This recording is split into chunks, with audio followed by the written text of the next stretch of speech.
makes it 3 wide coming out of 4. He'll take the lead. What did I ask you, Michael? That if Hornaday would leave. And around goes the 4 of Ricky Carmichael. He's going to slide back up into the field. Catches Cale Gale. Brian Eichler in mix. Miguel Paludo, the 7, is in the middle of that with a lot of damage. Man, those guys just had a terrible front straightaway. Hornaday went high. There was plenty of room for Carmichael to run the middle of the road. He got down there with Johnny Sauter, laying on Sauter, and by the time they got to turn 1, excuse me, this was the result. They're 3 wide there for second, and there was the contact.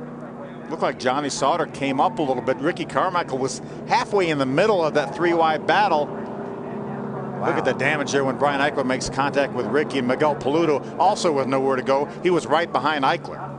Did you see how far that 18 truck went up under? Just about to the windshield. Yes, sir. Of the 18 truck. You can see there, Johnny Sauter angled him, made himself an angle for the turn, and Ricky Carmichael happened to be up above him, making contact and sending Ricky at about 175 miles an hour, spinning down toward turn 1 and all that oncoming traffic. Look at the front of that truck, totally devastated.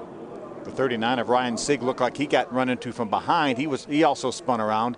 There's the initial contact between the 13 and the 4. Now Ricky is along for the ride, trying to hold the brakes to keep that truck down on the bottom of the racetrack. No way he could do it. You know, Phil, the other view that we had from behind looked as though it was David Starr that was on the outside of the 4, and they made contact. Well, we saw the 13 coming up, and that's what Ricky Carmichael looked like he was trying to avoid. There wasn't any room for Ricky Carmichael right there. As the problem, Johnny Sauter looked like he came up, as Michael said, to get a good angle into the corner, and there wasn't any room for Ricky. The whole front straightaway, it wasn't sanitary. They were making different lines and different angles. Maybe Johnny Sauter thought he should have some more room off Ricky.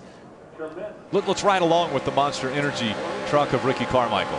There's Starr going by on the outside, and there's the contact.